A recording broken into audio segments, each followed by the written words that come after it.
Morning, welcome back, happy Monday. It is the final day of October. Wow. I don't know about you, but I genuinely, this year has just gone at record speed. Incidentally, I have a theory that it's because as we get older, a week, when you're a month old, a week is literally a quarter of your life. Whereas when you're 44 or older, a week is such a small portion of time. So it goes nyam. But don't you remember? I remember as kids, when you finally got to December the 1st and you got to open your advent calendar and it seemed to take forever for Christmas to come. Whereas now as adults, when December the 1st comes, we're like, whoa, it comes really quickly and all of a sudden, woof, turn around and it's Christmas. Anyway, I digress. This last month has gone super fast. I can hardly believe that we're actually at our final episode of Ready to Write. This episode is entitled Celebrate, and the reason for this one is not me celebrating the end of this series. This is about reminding you to put in moments and pauses for celebration as you are writing, because it's too easy to get into head down and work really hard mode. And I want to remind you that this process does not need to be arduous. Yes, you're going to need to put some effort in. Yes, there's going to be times when you need to use some of the mind gymnastics that we've been exploring to help you get your bum in the seat and actually do the work. But we do not want you to be this tortured artist, striving and trying really hard all of the time. This is meant to be fun and freeing, and God's best for you is not to default to, this is really hard. And so celebration is one of the ways you can keep it fun and keep giving yourself those shots of, this is great, and those reminders of why you're doing it. And there is a biblical precedent for this as well. If you look at the Old Testament, how often they had feasts and festivals. There's a lot of celebration in there. And in fact, your Jewish weddings, they go on for days. They're much better at celebrating than we are here in the West. God really does have seasons in place and those reminders to rest. That's why we have the Sunday, the Sabbath. I recognise that the Sabbath is not actually Sunday, but here we tend to do it on a Sunday. The Sabbath, every 7 days, that day of rest. Why not make that a day of rest and celebration? Reflecting on all of the things that have happened this week. What are you thankful for? What are you delighted about? Even better still, do this with God. Allow Holy Spirit to remind you and bring those things to mind, because human nature being what it is, some of us will tend to be a little bit too hard on ourselves, and you'll too easily remember the things that you didn't do. And actually, I want you to remember the things that you did do, the things that you are celebrating, being proud of. There's some scientific evidence around the fact if somebody has bad customer service, they'll tell 10 people. If they have great customer service, they might tell 3 or 4. I don't know why this is the way that we tend to do, or the way we tend to function, but that does play out into the way that we treat ourselves as well. So this whole episode is here simply to remind you to take time during your writing adventure to pause and to celebrate. Now, you don't need to go and buy yourself a 3-course dinner or do something really extravagant every single time. I mean, you're welcome to, don't let me stop you. But some of us will be like, I haven't got time, or I haven't got the resources, or all of the excuses why you can't celebrate. Celebrating can simply be as easy as pausing and reflecting on what went really well. With that reminder as well, those of you who are following along and you're in the Blue House, we have the party room for this very purpose. And you will, most Saturdays, when I send out the weekend wrap email, I will remind you and link you to the party room to encourage you. Take time to pause and celebrate and share those wins. They don't need to be massive. They can be, as inconsequential and as small as, I got up every single day and did the thing I said I was going to do every single day, which actually is not a small thing at all, let's be honest. Showing up consistently is really powerful. We've explored that already. So if you are in the Blue House, remember, that's what the party room is for. But not just on Fridays. Don't wait until a Friday or a Saturday when I remind you to celebrate. You can use that space to celebrate any day of the week, every day of the week. And the power of sharing that is twofold.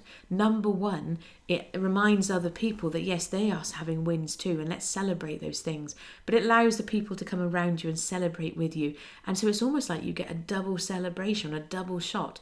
It's one of the reasons why we take photographs, is not just, you can engage in a moment, but if you take a photograph of that moment, then you get the opportunity to go back and reflect, and you get like a double hit of feel-good feelings.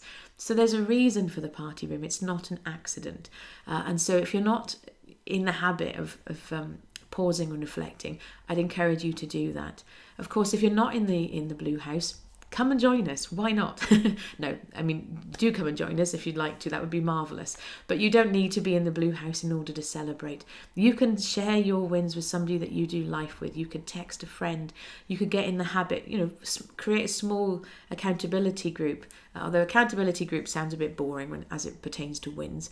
But, celebrate with your friends. Get in the habit. Here's 3 things that were great this week. One of my friends a few weeks ago did this. We got a little WhatsApp, 3 of us.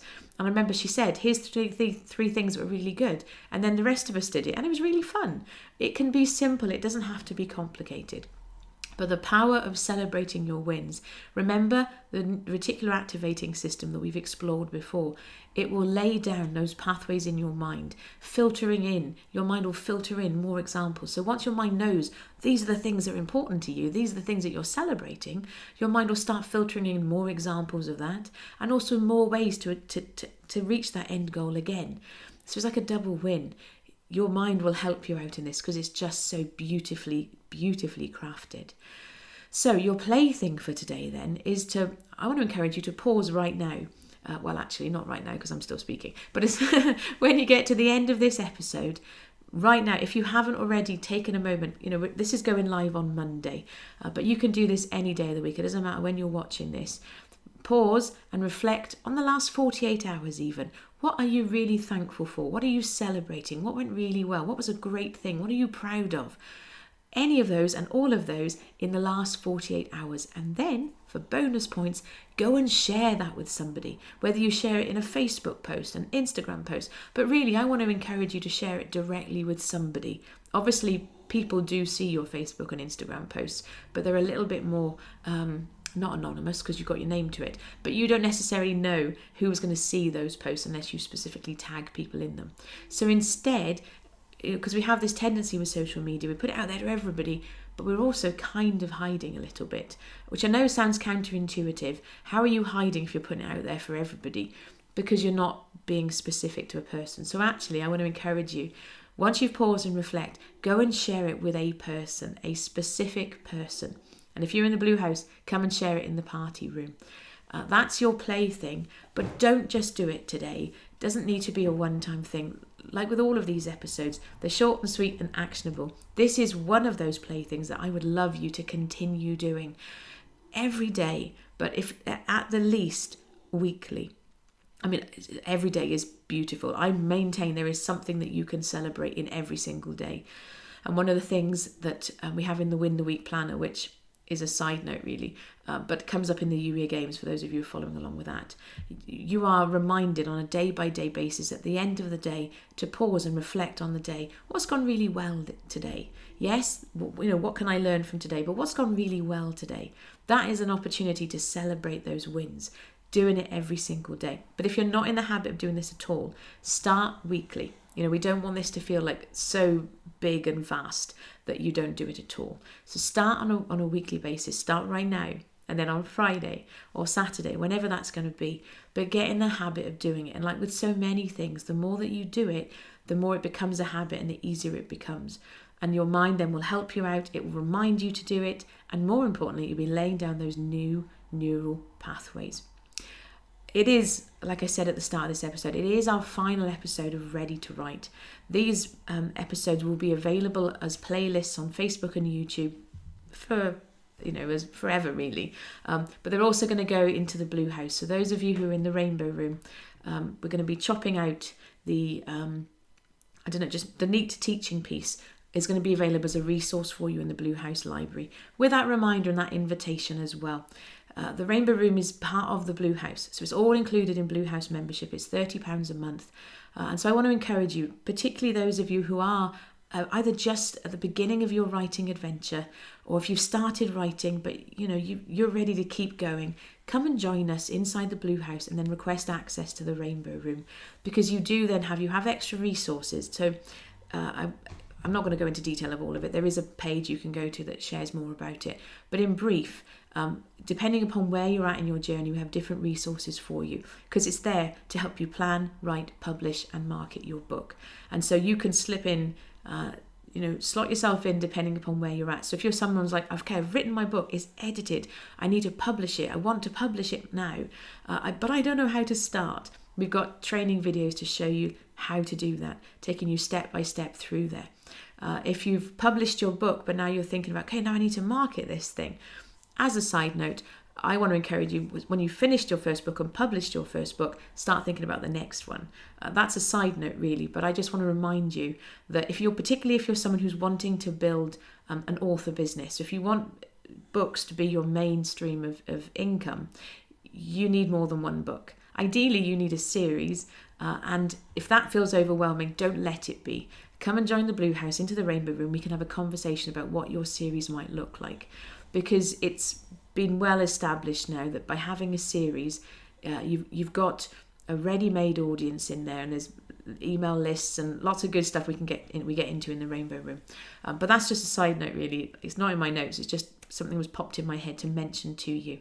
But of course, as well, for some of you who are following along, you might not be thinking about your book as being a business. You might simply be getting it out there because you've got a message to share with the world. That marketing piece is still really important, because if your book just gathers dust, metaphorically speaking, on the Amazon shelves, it won't get read. We need it out there so that other people can read it and engage with whatever it is that you are sharing with the world. Because don't forget, the whole purpose behind this entire series is to help you get your book done and then out there. For some people who are doing this, yes, it's a little bit like I was with fiction back in 2015, scratching an itch. I didn't know then the journey that I would be on that would lead us to now, where I'd be helping other people with their books, quite transparently. I was merely scratching an itch. It was something that I'd said I wanted to do for a long time. And maybe that's you. Maybe you're someone who's been every year, okay, because we are thinking, it's almost November. And so we are starting to think about the new year and what are those goals and what are we going to be doing?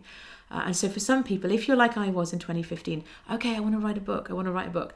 Let's make this year be the year when you actually get that done. Because I want to challenge you and say, actually, you might be thinking that you're doing this book purely just for your own sort of interest, because it's something that's exciting to you. But God has a plan and a purpose for your life. And it's not accidental that you're feeling nudged and niggled to write a book. There's a reason, there's a purpose behind it. Now, I'm not going to say to you, oh, you're going to write a book and then you're going to do this and this and that. Who knows? You are you, and beautifully, wonderfully made in God's image. But it's not an accident that you're being nudged to write this book. There's a reason for it. So my heart really is for those people who've been talking about it for a long time, or even maybe made a start but never quite got it out there. I know what that feels like, because I was there. I've shared with you already in previous episodes. That was my story until 2015. I've lost count of how many times writing a book was on my list of goals until I actually did it. And like I say, I did not know then the journey that would be on. And that, if I'd have known the journey, would it have changed anything? No. I mean, I often am thankful that I don't know the journey, because otherwise it can feel overwhelming. But I want you to get this thing out there and done. And there are many, you've probably already Googled it, resources to help you write your book. There's loads of them. There's loads of spaces where you can get that accountability. So if it's not the Blue House and the Rainbow Room inside the Blue House, get it somewhere else. But I'm, of course, going to make no apologies for the fact I would love you to come and join us. What's special about the Rainbow Room is it is small. It is, at the time of recording this, it is very much a space where you will not hide. You will, if I haven't heard from you for a little while, I'll be, okay, where are you? How are you getting on? What's going on? So you get lots of individual attention. And of course, everything that we do inside the Blue House is led by Holy Spirit. So this is really for people who are in relationship with Jesus, understanding that everybody is on their own journey. So we have a whole statement of faith page, what that actually means. My focus is Jesus and love, and I let God work out the difference. But we are a faith community to help you get your book done. Your book does not need to be a Christian book. I mean, the fact that you are writing with Holy Spirit means it is a Christian book, but it doesn't need to fit into the Christian genre in order for you to do it inside the Rainbow Room. Not at all. There's a C.S. Lewis quote that I love that I'm going to probably slaughter now, but he talked about, we don't need more books about Christianity. We need more books by Christian authors with their Jesusness innate into them. And like I say, I am doing that, quote, terrible disservice. But in essence, what he was saying is, this is kingdom. We want whatever industry you are in, no matter what industry you're in, we want you showing up full to the top with God's love and oozing that godness and that light into your industry. So this is absolutely not about coming if you're writing a Jesus book. This is about you are somebody who loves Jesus, is doing life with God. Be surrounded by like-minded folks who can encourage you and will not be shy about saying, well, have you explored that with God? What does God say? And all of that good stuff. So anyway, I'm almost overwhelmed by how to end this, really. I should say as well, we do have a brand new focus then. A new series of the podcast will be starting next week, next Tuesday, the 8th of November. Quite transparently, it's not starting on Monday the 7th because it's my husband's birthday and I'm taking him out for lunch. I don't know where I'm taking him yet. But we are from Tuesday the 8th of November. The time is going to shift slightly. So we're going to be doing these episodes at lunchtime UK time, which means it's slightly later in the day for you folks in America. So if some of you want to watch these live, you'll get the opportunity to do so. But they'll be available for catch-up afterwards as well. But this is our final episode of Ready to Write. Thank you so much for being here and just journeying this with me. It does feel like a real honour and a real privilege. And for those of you who've been showing up in the comments and sharing where you're at in your writing journey, thank you for doing that, because it really does encourage me. This is the end of this episode, this end of this mini-series. Like I said, we've got a new series starting next week, and I'll be sharing more about that soon. But this is not the end of the support and the encouragement. Youier.com/Rainbow Room is where you can find out more specifically about the Rainbow Room, but you will, of course, get access to the whole of the Blue House, which includes the Tuesday Youier Games. And for those of you who are not familiar with Youier Games, that's about hearing God's heart for ending this year well and getting ready for what's next. You also have the one-day events, the love notes, the community, the party room, the prayer room, the healing room, all of this good stuff. But I'm pointing you to the Rainbow Room specifically because it does relate to this writing adventure. I'm excited in advance for welcoming many of you into the Rainbow Room over the next few days and weeks. Thank you for being here. I've been your host, Elle Edwards, founder of Youier and the Blue House. I look forward to catching up with you very, very soon. Oh, and my final reminder, thank you, Holy Spirit. If you know somebody who has been saying to you, oh, I want to write a book, or I'm going to write a book, or I've been writing a book, don't forget to share this series with them. Wherever you're enjoying this episode, share it with them so that they can get some of the support and the mind gymnastics to help them actually get that book done, because it is important. And like you've known, these have been short and sweet and actionable. This episode has probably been the longest so far. But please do share it, and thank you in advance for doing so. With that said, we're done. I look forward to catching up with you soon. Take care.